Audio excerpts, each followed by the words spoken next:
Delivery well. Ay Pastor Tamaka, Apostolic Believers of Christ International, Bishop Salmian. The program like is here, subscribe, and post notification bell for update every day the new videos.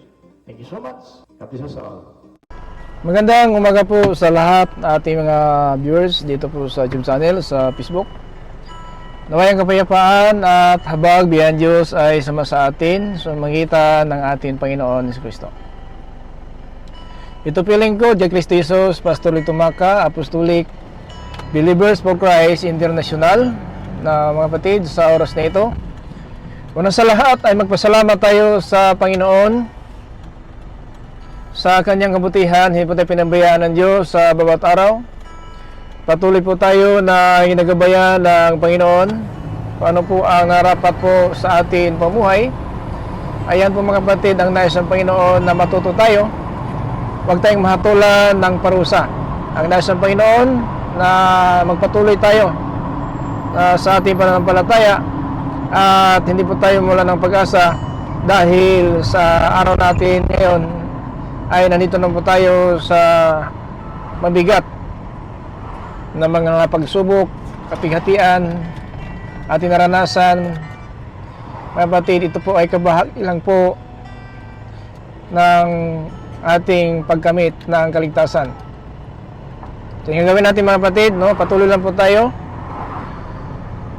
na subaybay tayo na mga video na pinupost mo natin dito sa YouTube channel, sa Facebook. Ating pahalagaan ang mga panahon na natitira po sa atin sa panahon ngayon. Ito po talaga ay talagang naranasan po natin, no? At iba't ibang mga kapighatian, pagsubok sa buhay. Yan mga kapatid ang dahilan na tayo po ay nanghina sa ating panampalataya. Natanda po natin mga kapatid na ang panampalataya na ating tinatamo ngayon, ito po ay kaloob ng Diyos sa atin. Tanda po natin yan, na tanda po natin si Abraham po ay kinulugdan ng Diyos dahil po sa kanyang panampalataya. At kaya kahit na po kung sa ating panahon ngayon ay talagang sinusubok po ating panampalataya, pero natili pa rin tayo na umasa po ng kaligtasan na ito. Kaya ito mga kapatid, ang ginawa po natin is May 16, 2024. Ito po palibago naman na ginawa natin mga video, mga kapatid, para maparating naman natin ang mga salita ng Diyos na nagbigay po sa atin ng kaligtasan sa magitan po na ating pananampalataya. Kaya ayaw ng Diyos talaga na mawala tayo ng pag-asa, mga kapatid, na tayo po ay hindi makatanggap, no, na pangako ng Diyos pagdating ng araw. So makatanggap naman tayo, no, kasi dayuhan lang tayo mga kapatid. Tanda po natin, kahit na po kung sa salimutan na ito tayo po ay pansamantala na po, mga dayuhan lang po ito sa salimutan mga kapatid. Hindi po tayo taga lupa talaga, dayuhan lang po tayo. Kaya kailangan natin malaman ang banal na patunay na tayo po ay mamayan ng langit. So dayuhan lang po tayo dito, mamayan ng langit po tayo. So parang nakikita na lang tayo ngayon sa mga panahon na ito habang nasa laman tayo. Kasi sa langit mga kapatid, spiritual po, mga immortal po doon sa paraiso ng Diyos ang nakatira doon, walang kamatayan. At dahil mamatay tayo kasi ginawa tayo mula kay Adan si Iba, so yan mga kapatid ay hindi po tayo talaga karapat-dapat doon sa langit na itong katawan natin ngayon na ginawa po ito galing po sa lupa. Kaya dito po tayo manatili sa lupa. Dahil po sa kanunod ng Diyos, sa kanyang plano, mga kapatid, na talagang kahit na kung ginawa tayo dito ngayon, pero papalitan po tayo ng bagong katawan, no, sa isang stop mata. Ayan mga kapatid, ang hinihintay po natin na lubin ng Diyos na sana po ay magkaisa po tayo, no, sa pag-asa na ito. So kaya hanggang sa mga araw na ito, tinuturuan tayo ng Diyos para po na matuli po tayong matatag, no, sa ating panampalataya. Dahil po na panampalataya po na ating ninuno na si Abraham, ay pinagpala tayo ngayon. So kasi yun po mga kapatid, na dumating sa ating pagpapala dahil nga po ang Panginoon kay mga Abraham na pagpapalain niya ang lahat ng bansa dahil po sa kanya pananampalataya. Kaya wag natin hayaan, haleluya, na itong pamahayan natin mahiwalay po tayo sa pananampalataya. Kasi ang walang pananampalataya talaga ay hindi magkaroon ng kaligtasan. Dahil ang kaligtasan natin, ito po ay nanggagaling po sa pananampalataya. Yan po mga kapatid, pinatunayan po ng Biblia diyan po sa John 3:16. Ganoon na lamang ang pag-ibig ng Diyos sa atin, na kanyang isinugo ang kanyang kaisa-isang anak upang lahat sa mampalataya ay hindi mapahamak, kundi magkaroon ng buhay na walang hanggan. Ayan mga kapatid, ang ating inaasahan, buhay na walang hanggan, pero ito nagmula sa pananampalataya.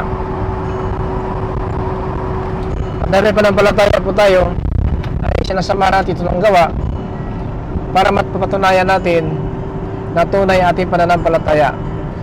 Dahil dito tayo nagkaroon ng kaligtasan sa ating pananampalataya sa ating Panginoon Kristo. At yan ang dahilan hanggang sa mga araw na ito ay pinaparating po ng Panginoon sa atin ang kanyang salita, dahil po ang pananampalataya mga kapatid ay sinasamahan po ng gawa. Natandaan po natin hanggang sa mga araw na ito ay ang Panginoon ay tayo po ay tinuturuan sa bawat araw ano ang narapat po na pamuhay. Kahit na po mga kapatid na hindi man tayo sakdal, nagkamali naman tayo minsan habang nasa katawan tayo, ay nakipagbaka tayo, no? Sinusupil po natin ating sarili at dinisiplina po natin ating sarili na baka po tayo nakaalam ng katotohanan tungkol ng kaligtasan, baka tayo pa po ang hindi makatanggap nito. No, kaya ito po mga kapatid na si Apostol Pablo hanggang umalis sa salimutan, natili siyang tapat sa pananampalataya. Tapat sa pananampalataya. Ang tapat kasi na pananampalataya, sinasamahan ng gawa. Pero ang patay na pananampalataya, yan mga kapatid, ang sinasabi na walang kasamang gawa. Now, tandaan po natin, ang pagpapala nakarating sa atin dahil po kay Abraham na ating ninuno, na siya po ay nagkaroon ng pananampalataya, at dahil diyan pinagpala tayo ngayon, haleluya, sa salimutan na ito. So magitan po ng ating Kristo na ating sinampalatayanan. Kaya ang mananaig sa salimutan na ito ang sumampalataya sa ating Panginoon Jesucristo. Now, dahil pananampalataya na po tayo, pinatunayan natin ng gawa ito. Now, ito ating buksan ngayon, kapatid, ang Biblia, na sa panahon po ni Abraham, siya talaga ay pinangakuhan ng Diyos dahil po sa kanyang pananampalataya. Kaya ito mga kapatid, sinabi ng Biblia na ang pananampalataya ni Abraham ay naging halimbawa sa atin ngayon, kapatid. Kasi ang ating si Abraham, hinandog po niya si Isaac dahil po sa kanya pananampalataya.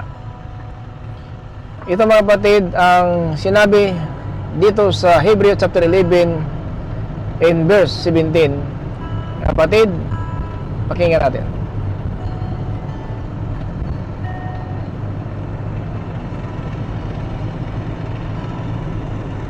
Sapagkat nanalig si Abraham na kung mamamatay si Isaac, muli siyang bubuhay ng Diyos. At ganoon nga ang nangyari. Parang bumalik sa kaniya si Isaac mula sa kamatayan. Dahil sa pananampalataya, binasbasan ni Isaac sina Jacob at Esau para maging mabuti ang hinaharap nila.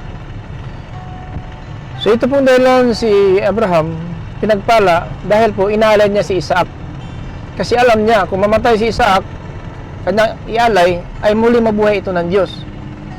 So yun po ang panampalataya ni Abraham na walang pagdalawang isip, na kanyang inalay talaga ang kanyang anak sa Panginoon, kahit na kung sinabi ng Panginoon na siya iapos ng Diyos, na ialay niya ang kanyang anak doon sa bundok na sinasabi ng Panginoon. Now ito mga kapatid nangyari sa Genesis chapter 22 verse 1 up to 3. Pakinggan natin. Dumating ang panahon na sinubukan ng Diyos si Abraham. Tinawag niya si Abraham at sumagot si Abraham sa kanya. Pagkatapos sinabi niya, dalhin mo ang kaisa-isa at pinakamamahal mong anak na si Isaac at pumunta kayo sa lupain ng Moriah. Umakyat kayo sa bundok na ituturo ko sa iyo at ialay mo siya sa akin bilang handog na sinusunog. Sa bundok ng Moriah. No, sa bundok ng Moriah, doon po ay pumunta si Abraham kasama si Isaac at ng kanyang anak. Yan mga kapatid, ang panahon ni Abraham na siya po ay nagkaroon pa ng palataya sa Panginoon, kahit po yung kanyang kaisa-isang anak ay hindi niya pinagkait sa Panginoon dahil po sa laki ng kanyang panampalataya na ang Diyos na kanyang sinampalatayanan, na kanyang pinaglingkuran ay Diyos na magkapangyarihan na magawa ang lahat ng bagay na hindi magawa ng tao. Now, kinabukasan sa verse 3, Kinabukasan, maagang nagsibak si Abraham ng mga kahoy na gagamitin sa paghahandog at isinakay niya ito sa asno. Lumakad siya kasama si Isaac at ang dalawa niyang aliping lalaki papunta sa lugar na sinabi sa kanya ng Diyos. Nang ikatlong araw ng kanilang paglalakbay, nakita ni Abraham sa kalayuan ang lugar na sinabi sa kanya ng Diyos. Kaya sinabi ni Abraham sa kanyang alipin, dito muna kayo at bantayan ninyo ang asno, dahil aakyat kami roon para sumamba sa Diyos. Babalik din kami agad. Ipinapasan ni Abraham kay Isaac ang mga kahoy na gagamitin sa paghahandog, at siya ang nagdala ng itak at sulok. Habang lumalakad sila, sinabi ni Isaac, Ama, sumagot si Abraham, bakit anak? Nagtanong si Isaac, may dala po tayong tulo at panggatong, pero nasan po ang tupa na ihahandog? Sumagot si Abraham, anak, ang Diyos mismo ang magbibigay sa atin ng tupang ihahandog. At nagpatuloy sila sa paglalakad. ayan.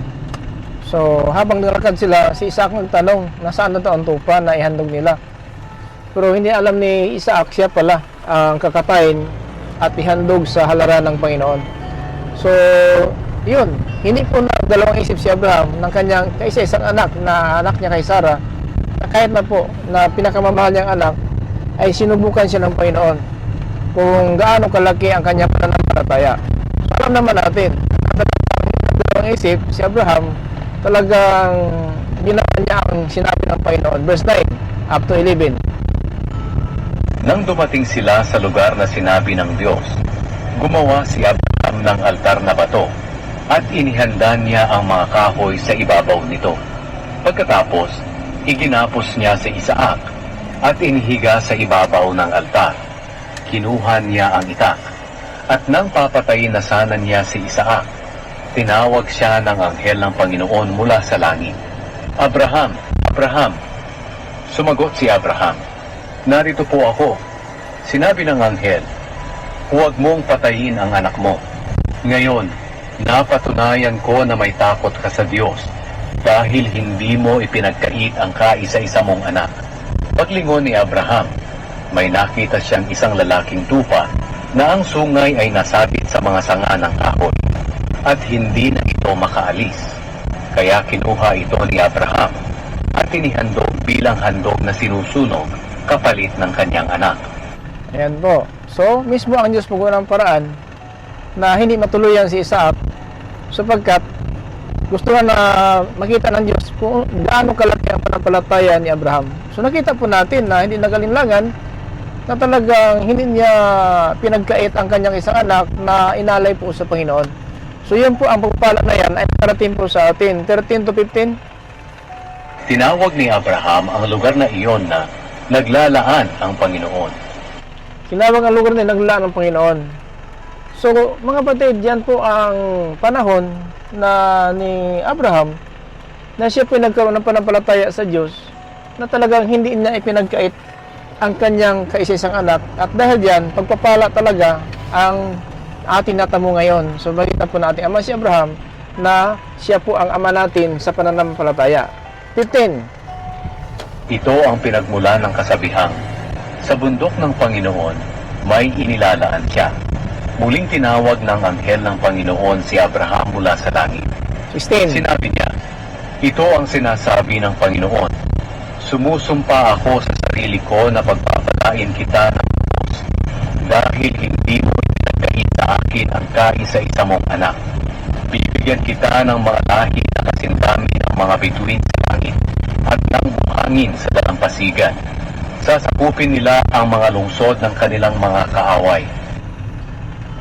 So yan po ang pangako ng Panginoon sapagkat nakita ng Diyos ang panampalataya ni Abraham na may kasamang gawa. Now, paano natin mapatunayan ang ating panampalataya ngayon kung wala po tayong kasamang mabuting gawa? Kaya si Santiago, sinabi ito mga kapatid, Santiago chapter 2 in verse 14, 18 to 26. Ito ang sinabi ni Apostol Santiago mga kapatid. Maliwanag po dito, Santiago 2, 14, din 18, 26. Pakinggan natin. Kapatid, ano bang mapapala ng isang tao kung sabihin niyang mayroon siyang pananampalataya, pero wala naman siyang mabuting gawa? Maliligtas ba siya ng ganyang pananampalataya? So, may question po dito kaya ang panampalataya natin ngayon, huwag natin sabihin, may panampalataya ako pastor, pareha naman tayo. So, sana, ipakita natin yan, panampalataya natin na may kasamang gawa. Sapagat sinabi ni Santiago, dito sa 18, 2:18 sa Santiago, Kung talagang may magsasabi, may pananampalataya ako, at ikaw naman ay may mabuting gawa, ito naman ang isasagot ko. Paano ko makikita ang pananampalataya mo kung wala ka namang mabuting gawa? Ipapakita ko sa iyo na may pananampalataya ako sa pamamagitan ng mabuti kong gawa. ayan po ha. So, hindi natin pwede na ipagmalaki ang panampalataya natin ngayon sapagat hindi talaga maiwasan na may mga tao talaga na sabi nila may panampalataya po sila. Kaya lang ang gawa, hinahanap ng Diyos. So, ang tao, madaling mag-angkin, may panampalataya. Ang gawa kung wala, patay ang panampalataya na yan. Sinabi po ito sa 26, patay ang panampalataya na yan kung walang kasamang gawa, mabuting gawa. Paanong patay ang katawang walang espiritu? Patay din ang pananampalataya kung walang mabuting gawa. Ayan.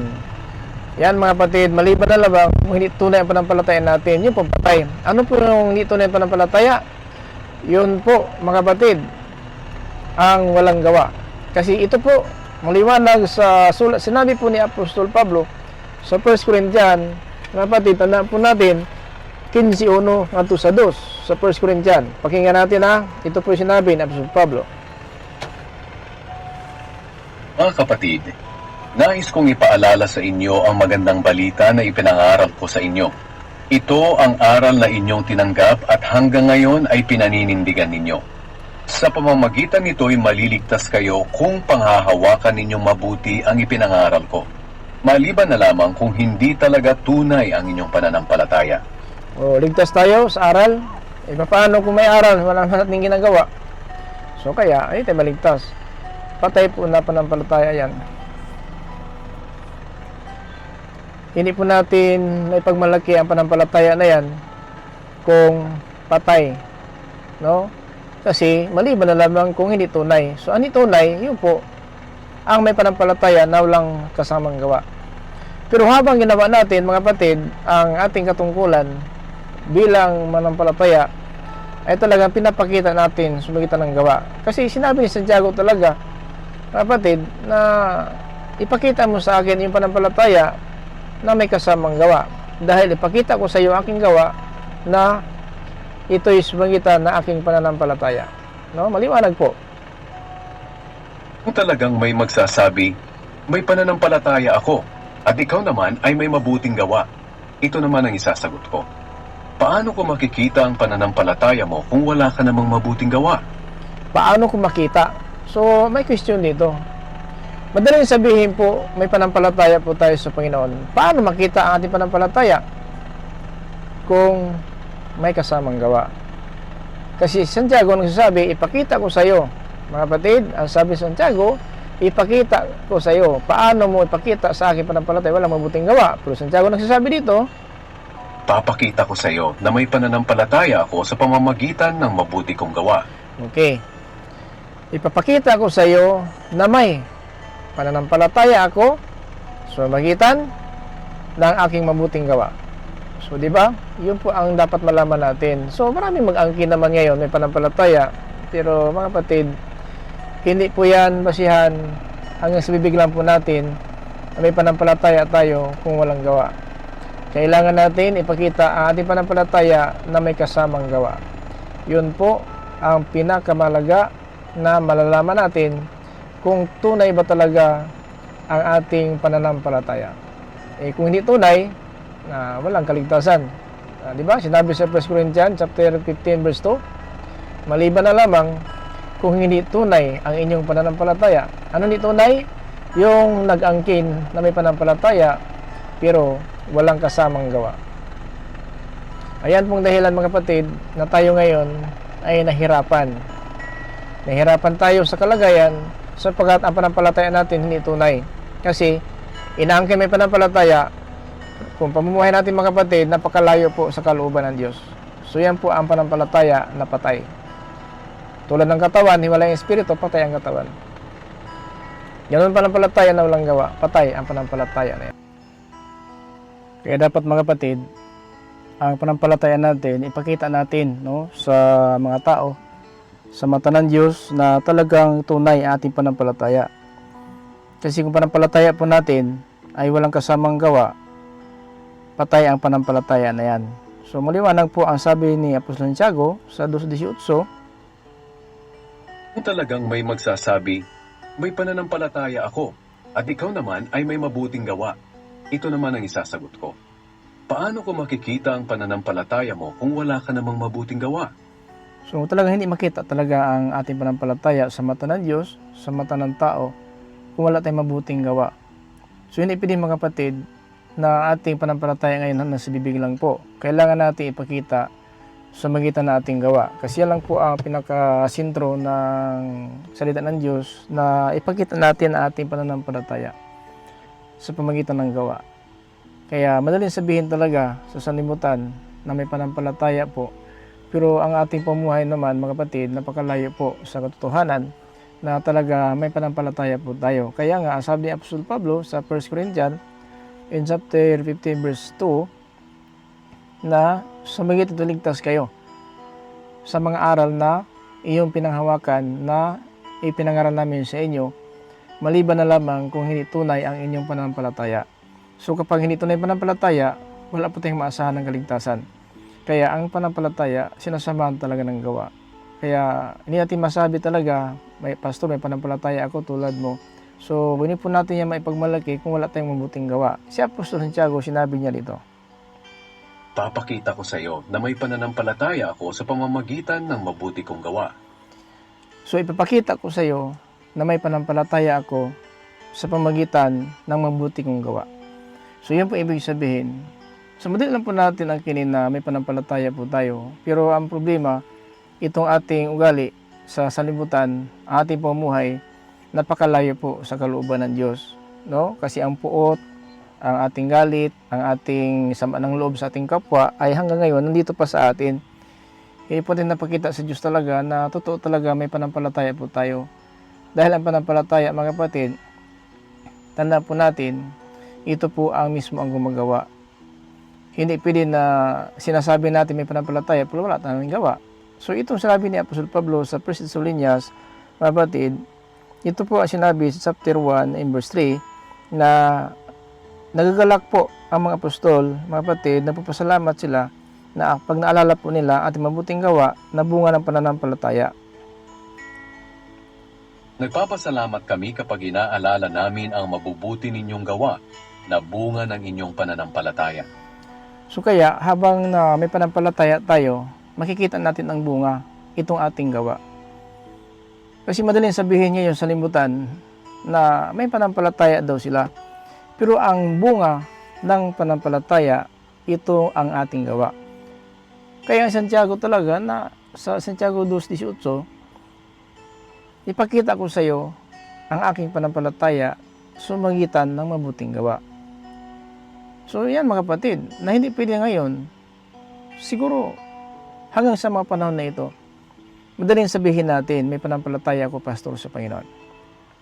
Pero ang totoo mga kapatid, ang ating ugali, hindi na bago. Tulad pa rin ng dati. Nandito pa rin sa atin ang puot, ang ating galit, ang ating paninira ng kapwa. So, ano ang mapapala natin? Paano natin mapatunayan na talagang itong ating pananampalataya buhay? No? Kasi patay ang pananampalataya na walang gawa. Now, yun po ang ibig sabihin sa Pablo, maliban na lamang kung hindi tunay ang iyong pananampalataya. Now, kung hindi tunay ang pananampalataya, wala tayong maasahan. Kasi ang totoo talaga, habang nabubuhay tayo, iningatan po natin ating pananampalataya, naging tapat tayo sa pananampalataya. Ang tapat sa pananampalataya, yun po mga kapatid, ang gumagawa ng napakinggan. Kasi sumampalataya ka, ayon siya napakinggan. Kasi ang tao, magkaroon ng pananampalataya kung mapakinggan nilang aral ng Diyos. So yun po ang sinabi sa Roma 10:17 na magkaroon ng pananampalataya ang tao kung mapakinggan ang aral ni Kristo. Now, anong aral ni Kristo? Hanggang ba lang tayo sa pananampalataya na walang gawa? May aral po. Paano yung aral? Pinapakinggan lang? Di bang aral ginagawa? Kung ikaw ang nag-eskwela, kung nakinig ka lang sa teacher mo, hindi ka nagsumulat, paano makita po ang grade mo? Paano ilagay ng maestra ang grade ng iyong, sabihin natin, knowledge, kung wala kang sinusulat? Hindi ka makakita ng grade mo 70, 80, 90, 100 kung wala kang sulat na ina-answer mo doon sa lesson po ng teacher mo. Kasi may lesson po tayo, no? Tinuturuan tayo, yun pong lesson. So kailangan ng turo, may answer po tayo para makuha natin ang score kung ilan ang grade natin. Kaya kung nakinig lang po tayo na walang gawa, paano sabihin natin, paano tayo itaas, no? Paano itaas tayo ng teacher natin? Marunong talaga si marunong to si Juan, marunong to si Pedro. Paano magsabi ang maestra kung teacher natin kung wala siyang nakita na iyong ginagawa, sumulat ka, nag-answer ka ng kanyang lesson. So siyempre may answer natin kung ano ang lesson ng maestra. Kung anong sinasabi, anong tinuturo, inansiran po natin para kung tama ang answer natin o hindi. So kapag nakinig tayo ng salita ng Diyos, hanggang sa pagkikinig, wala tayong ginagawa, so mahirap na. Mahirap po mga kapatid na maangkin natin ang kaligtasan. So anyway, marami naman tao ngayon na nagsasabi may pananampalataya. Ang mga tao ngayon, kung tanungin mo, isa lang siguro ang sagot, may pananampalataya. Sino mag-amin talaga, sino paulan ng asin? Alam mo yung asin, matutunaw. Paulan mo yung asin, tinatago mo talaga ang asin para hindi matunaw. So kung kahit walang alam, nagkukunwari ang tao, kahit na kung wala silang pananampalataya, sinasabing mayroon. Kasi ang pananampalataya, sinasama ng gawa. Kaya ang pananampalataya natin, hindi po ito sa bibig lamang. Nagbubunga po ito. Kaya kung hindi magbubunga tayo, puputulin pa rin tayo, igagatong sa apoy. Kasi ang pananampalataya nagbubunga. No, ang ating gawa, bunga ng pananampalataya. Nagpapasalamat kami kapag inaalala namin ang mabubuti ninyong gawa na bunga ng inyong pananampalataya. Maliwanag po So hindi pwede mga kapatid na halang sa bibig lang po tayo, may pananampalataya, pero ang gawa natin malayo. So kailangan patunayan ng gawa para buhay ang pananampalataya po natin. Yan po ibig sabihin na maraming nagtatanong, Pastor, sinabi ng Panginoon na ito po ay habag, biyaya ng Diyos lang po ito, kaligtasan natin. Tama. Kasi kaligtasan natin, hindi po tayo nagsisikap dito. Ang kaligtasan natin, ito po ay turo lang. Sumusunod po tayo sa turo ng ating Panginoon para maligtas tayo. Kasi kung gawa mo lang itong kaligtasan, magkamali pa rin tayo. Pero kung sumunod tayo ng utos ng Diyos, sigurado po. Kaya habag ito, biyaya ito kasi hindi tayo pinabayaan, tinuturuan tayo ng tama. Kasi marami nag-angkin, marami pong na umaasa na lang po sa pananampalataya, Pero napakalayo po ang pamumuhay nila sa kalooban ng Diyos. Yung po ibig sabihin. So kaya hindi pwede mga kapatid na hanggang lang po tayo sa panampalataya na walang gawa. Kasi nagbubunga po ito mga kapatid. Tuloy natin. Naalaala rin namin ang pagsisikap na bunga ng pag-ibig ninyo. So ang pag-ibig nagbubunga. Anong bunga ng pag-ibig? Pagsisikap. Itong pagsisikap, kaya nakapagmaneho, kahit na kung ang internet natin wala, nagpa-load tayo para po na mapakinggan ang salita ng Diyos. At tayo naman na gusto natin na maparating ang salita ng Diyos, naggawa tayo ng video, ito i-create po natin para maparating natin ang salita ng Diyos sa buong sanlibutan. Yung pa ibig sabihin na ito mga kapatid talaga ginawa po natin dahil bunga ito, no? Bunga ito ng pag-ibig. Itong ating ginagawa, bunga ng pag-ibig ang pagsisikap. Kahit nakapagmaneho tayo, kahit na kung maraming nag-react, pastor, delikado yan kasi nagmamaneho ka, wala tayong magawa kasi ang ayaw ng Espiritu, sinusunod lang po natin. No? Kasi hindi tayo makapagbukas ng Biblia kung hindi kalooban ng Espiritu Santo. No? Ang dami talaga mga tao nga na kahit na po nakaupo lang, walang ginagawa. Pero tayo kahit nagmamaneho, kahit kinapos na oras, nakapagparating pa rin tayo ng salita ng Diyos sa buong sanlibutan para pumunawaan natin at malaman natin na itong katayo natin bilang mananampalataya. So, ang pag-ibig, nagbubunga ito ng mga kapatid, pagsisikap. Tandaan po natin, Ang katatagan na bunga ng matibay ninyong pag-asa sa pagbabalik ng ating Panginoong Hesukristo. itong katatagan, bunga ng pag-asa. So, pag-asa, katatagan, matatag. So, ibig sabihin, kahit nakaranas ng pagsubok, nakaranas tayo ng mga pag-uusig, panalait, paninira, matatag pa rin tayo.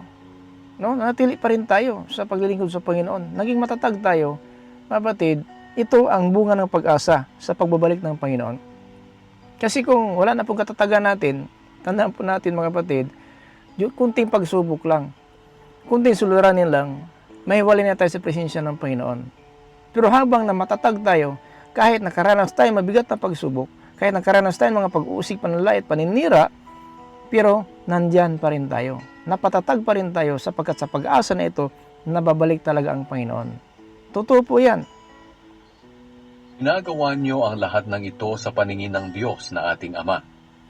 Ginawa natin ito sa paningin ng Diyos na ating Ama. So, alam natin, anong ginawa natin dito? Kitang-kita po ng Diyos.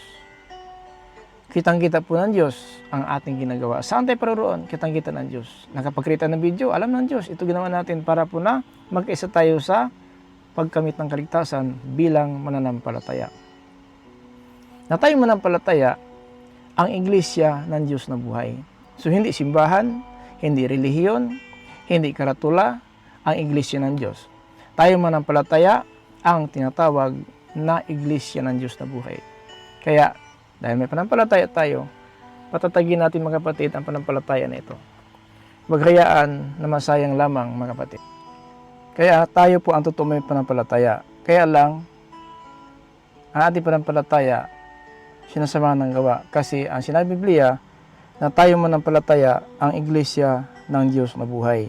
So, dahil may panampalataya tayo, samahan natin ng gawa sapagkat tayo ang tinutukoy ng Diyos na iglesia ng Diyos na buhay. Yan po sinabi ni Apostol Pablo kay Timoteo, mga kapatid, sa 1 Timothy in chapter 3, verse 15.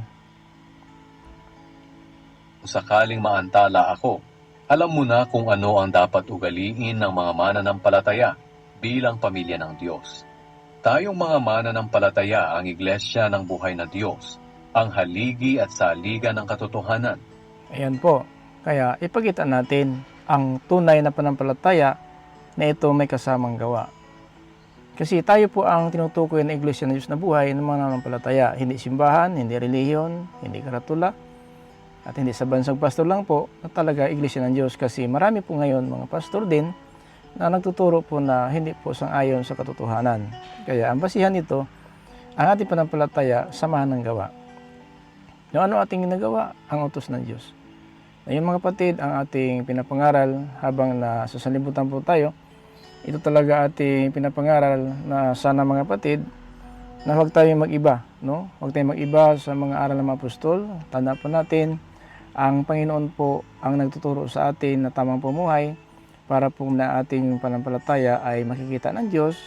Kaya tinuturuan tayo, sabi ni Santiago, ipakita mo sa akin ang inyong pananampalataya na may kasamang gawa at ipakita ko sa iyo ang aking pananampalataya na may kasamang gawa. So maliwanag po dito mga kapatid na sinabi po sa 2:18 sa Santiago. Kung talagang may magsasabi, may pananampalataya ako, at ikaw naman ay may mabuting gawa, ito naman ang isasagot ko. Paano ko makikita ang pananampalataya mo kung wala ka namang mabuting gawa? Di ba? Paano makikita? Kaya kung sabihin lang po natin na may pananampalataya tayo, paano makikita na totoo kung wala tayong mabuting gawa? So kaya ito po ang sinabi Biblia na kailangan natin patunayan ang ating pananampalataya sa magitan po ng gawa. Papakita ko sa iyo na may pananampalataya ako sa pamamagitan ng mabuti kong gawa. Ayan po. So maliwanag po ang Biblia. Hindi lang po namasa tayo ng pag-asa na ito ng pananampalataya natin na walang kasamang gawa. So patay po ang pananampalataya na yan dahil sinabi sa 26 sa 2:26 sa Santiago. Paanong patay ang katawang walang espiritu? Patay din ang pananampalataya kung walang mabuting gawa. So yan po. Kaya nga sa pananampalataya ni Noah, talaga ay naligtas siya, mga kapatid, na gumawa siya ng daong dahil yun po, mga kapatid, ang pinagbili ng Panginoon, nagagawa siya ng barko, ng daong, para makasakay sila sa daong at maligtas sila sa panahon ng itong baha. Kaya maliwanag mga kapatid na dapat ating pananampalataya may kasamang gawa. Kasi si Noah, sa pananampalataya niya, na babala ng Panginoon, gumawa siya ng daong, unang si City dito sa Hebreo. Dahil sa pananampalataya, pinakinggan ni Noe ang babala ng Diyos tungkol sa mga bagay na mangyayari kahit hindi pa niya nakikita. Kaya gumawa siya ng isang barko para mailigtas niya ang kanyang sarili at ang pamilya niya. At sa pananampalataya niya, hinatulan ng mga tao sa mundo, pero itinuring siyang matuwid ng Diyos. Di ba? Yun po si Noah. Talagang nakita po natin na kahit na po ang tagal po ng daong na ginawa po ni Noah, almost 100 years. So, natili pa rin siya sa kanyang katwiran dahil po sa kanyang pananampalataya. Kaya, dapat natin mga kapatid, tularan ang ating mga pinagmula kasi si Noah po na ito na po ang pinagmula natin kasi nalipol na po ang mga tao maliban kay Noah sa kanyang 7 na kasama. So, diyan tayo nagmula. Na kaya, bakit tayo maging Suwael ngayon? Namantala, ang ating pinagmula, si Noah, naligtas sa baha dahil po sa pananampalataya. Gumawa siya ng daong na kahit ipinakita niya ang mga mangyayari na pinaalam ng Diyos, gumawa siya ng daong dahil sa kanyang pananampalataya.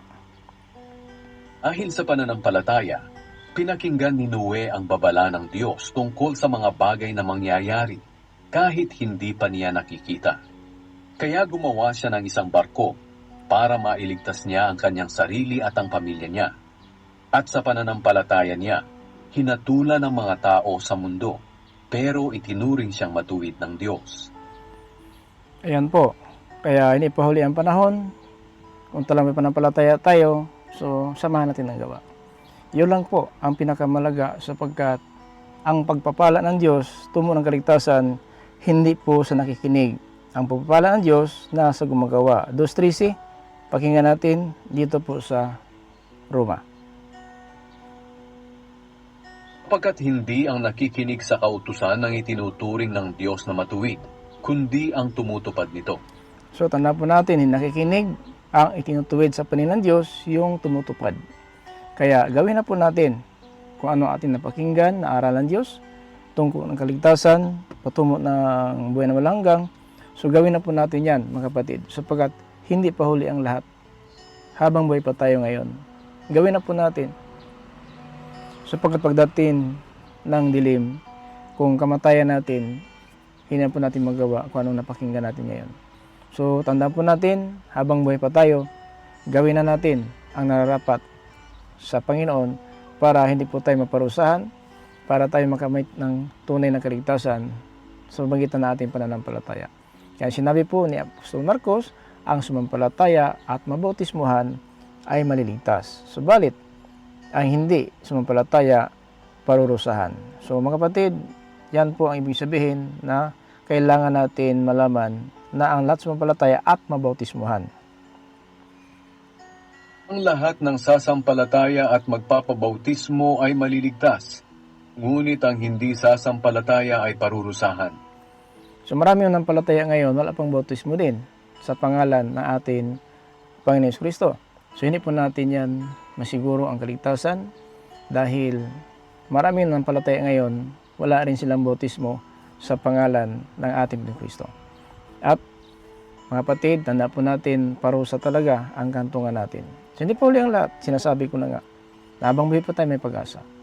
So mga kapatid, sana po naunawaan po natin, video lang po ito, sana po ay huwag tayong mawala sa bawat araw sa ating mga video na ating ginagawa. Ito po ay parating natin ang panampalataya sa salimutan para tunay at hindi patay sa paningin ng Diyos. Dahil ang Biblia na ating binabasa, kayo nag-prove, kayo na po ang humatol kung alin ang ating pumuhay dito. Totoo ba talaga na sinasamahan natin ang ating panampalataya ng gawa, mabubuhay tayo. At kung hindi natin sinasamahan ng gawa ang ating panampalataya, patay tayo. So mga kapatid, maraming salamat po sa lahat ng mga viewers natin, listeners, dito sa YouTube channel, sa Facebook. Naway ang kapayapaan at habang biyaya ng Diyos ay sumasa atin lahat sa magitan ng ating Panginoon Kristo. Ito po yung lingkod kay Kristo Jesus, Pastor Tumaka, Apostolic Believers of Christ International. Sabi sa bawat isa, grace, mercy, and peace be with you as by Jesus Christ. Amen.